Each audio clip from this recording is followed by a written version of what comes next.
Bienvenidos a la segunda microclase de Ciencias Naturales 2. Acá abordaremos la unidad número 2, la cual es considerada la naturaleza de la luz y el sonido. ¿Sí? La luz y el sonido son manifestaciones de energía, ¿sí? Son dos energías que pueden ser percibidas por el ser humano. ¿Sí? Asimismo, la energía de la luz puede convertirse en electricidad y la energía del sonido puede quebrar un cristal. Los sentidos de nuestro propio cuerpo, vamos a tener 5 sentidos principales. ¿Sí? Repasemos. El oído, el olfato, la nariz, el gusto, ¿sí? El tacto y la vista. Esos 5 sonidos lo que se van a encargar es de captar en los estímulos, ¿sí? Recibir información, captar el estímulo, formar la información y llevar la información al cerebro, ¿sí? Para que éste procese y elabore una respuesta posible a esa información, ¿sí? Por ejemplo, en este caso, la luz es captada por la vista, ¿sí? Los ojos que captan la luz y el oído va a captar el sonido, ¿sí? La parte de la física, que es una parte de la ciencia, de la biología, se va a encargar perdón, de las ciencias naturales, se va a encargar del estudio de la luz, ¿sí? Que se denomina óptica, mientras que el estudio del sonido se denomina acústica. Ambos, la luz y el sonido, van a ser fenómenos ondulatorios, ¿sí? Que quiere decir que van a producir una perturbación que se va a propagar en el espacio. En el caso de la luz, estos fenómenos ondulatorios van a ser conocidos como ondas electromagnéticas, ¿sí? Y en el caso del sonido, estas ondas van a ser consideradas ondas mecánicas, ¿sí? Que en el caso del sonido sí o sí va a necesitar de un medio para que la onda se propague, y en el caso de la luz no. La luz se puede propagar en el espacio, ¿sí? A diferencia del sonido, bueno, lo que hablaba recién, la luz no se va a necesitar de un medio material, en cambio, el sonido sí o sí va a necesitar de un medio material. ¿Qué ocurre con la luz? ¿Cómo se descubre el concepto de luz? ¿Sí? Durante muchos siglos se estudió tanto la composición como el modo de transporte de los fenómenos luminosos, ¿sí? Isaac Newton postuló que la luz estaba compuesta por partículas, ¿sí? Muchos más tarde, muchos siglos después, ¿sí?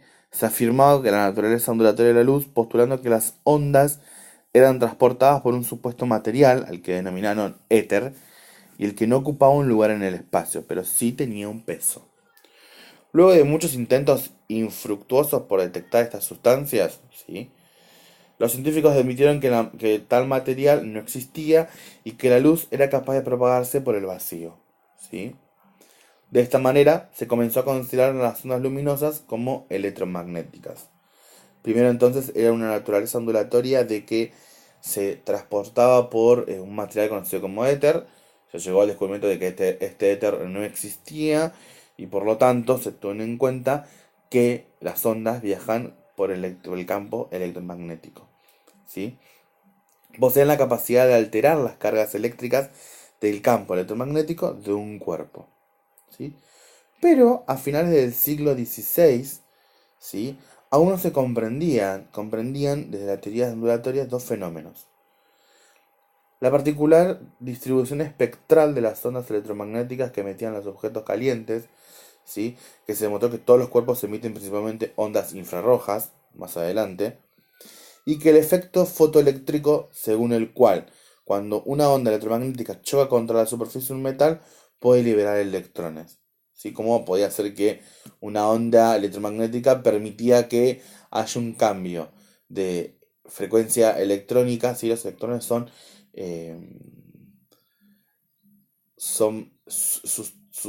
sistemas son sistemas de subsistemas de un átomo, perdón, no me acuerdo cómo sería la palabra, de un subsistema de un átomo, ¿sí? Los electrones rodean al núcleo del átomo y son los que normalmente producen la energía, ¿sí?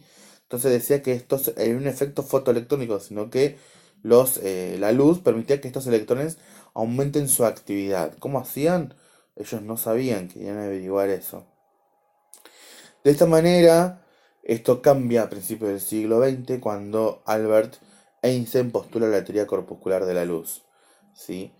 Según esta teoría, la luz está constituida por diminutos paquetes de energía denominados fotones o cuantos de luz. El concepto de cuantos hace referencia a que muchas magnitudes físicas están cuantizadas, es decir, que existen en porciones individuales. ¿Sí? La teoría corpuscular de la luz también se conoce como teoría fotónica. Einstein postuló que la luz está cuantizada y agregó que no todos los cuantos o fotones tienen la misma cantidad de energía. Así los fotones correspondientes a ondas luminosas de mayor longitud de ondas poseen menor energía que las ondas de menor longitud de ondas.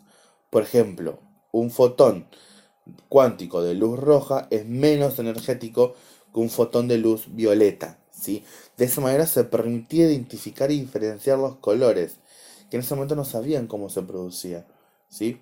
Esto ocurre a través de una experimentación que tiene una imagen ustedes ahí en el video, de que la luz blanca, al colocarlo con un cristal, se dividía y formaba varios colores. Bueno, porque eso dependía de la refracción o de la luz que ingresara y la cantidad de fotones que poseía esa liberación de electrones. ¿Sí? De esta manera se aplica el concepto de distribución espectral de la luz. ¿Sí? La luz, al principio, va a ser un conjunto de longitudes de ondas, ¿sí? Que emite determinada fuente y se le elimina una distribución espectral de la luz.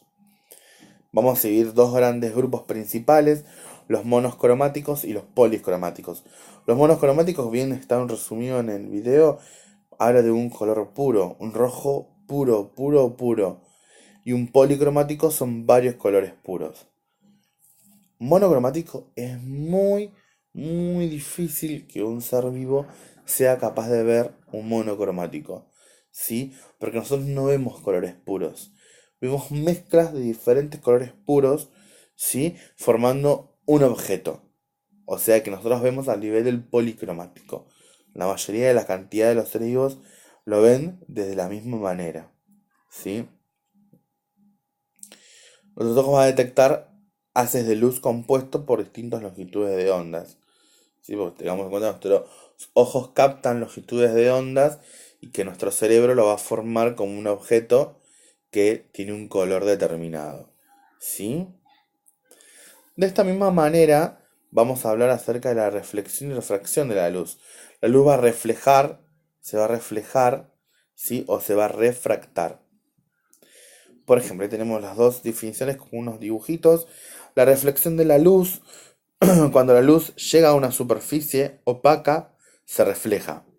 El rayo de la luz refleja es lo que llega a nuestros ojos y nos permite ver el objeto.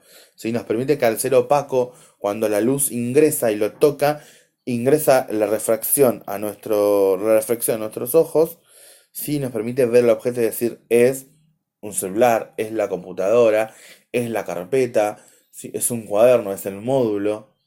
Nos permite a través de la luz eso. ¿Sí? En cambio, la refracción es todo lo contrario. Es cuando la luz pasa de un medio a otro distinto, cambiando su velocidad y como consecuencia su trayectoria. En este caso ocurre cuando se refracta en un medio acuoso o en el aire mismo. ¿Sí? Por ejemplo, los rayos del sol. Podemos observar los rayos del sol cuando lo vemos en el atardecer, que no siguen una línea recta, sino que varían según hacia dónde haya ingresado o hayan refractado, ¿sí? Dentro del sistema. Los cuerpos, además de esto, los cuerpos luminosos los cuerpos van a ser luminosos, ¿sí? Porque van a emitir una propia luz. Por ejemplo, los cuerpos luminosos naturales, como el sol y las estrellas, emiten su propia luz, y artificiales porque van a necesitar sí o sí de una estructura que le permita luz. Por ejemplo, un fósforo cuando se enciende, ¿sí? O un tubo fluorescente que cuando encendemos la luz nosotros, son cuerpos que van a producir luz, ¿sí? Pero que puntualmente nos importa acá que es el cuerpo no sea, sea luminoso de forma natural, ¿sí? Otra forma de clasificarlos es por la distribución de la luz que producen. Dentro de esta clasificación se encuentran las fuentes luminosas puntuales, ¿sí? Las estrellas vistas desde la Tierra, y las fuentes luminosas extensas, una lámpara encendida vista de cerca, ¿sí? La diferencia entre fuentes de puntuales y extensas es la distancia entre ellas y el observador, ¿sí? En las fuentes puntuales sus dimensiones son por lo menos 100 veces menores que la distancia entre las fuentes y el observador. Las fuentes luminosas no solo generan luz, sino que también generan energía y entre ellas generan el calor, ¿sí? Normalmente las estructuras luminosas fuertes nos producen calor, ¿sí? Por ejemplo, otra cuestión que va de anexo a lo que estamos charlando, la luz, la luz viaja en el espacio, ¿sí? Y tarda millones y millones de años en llegar.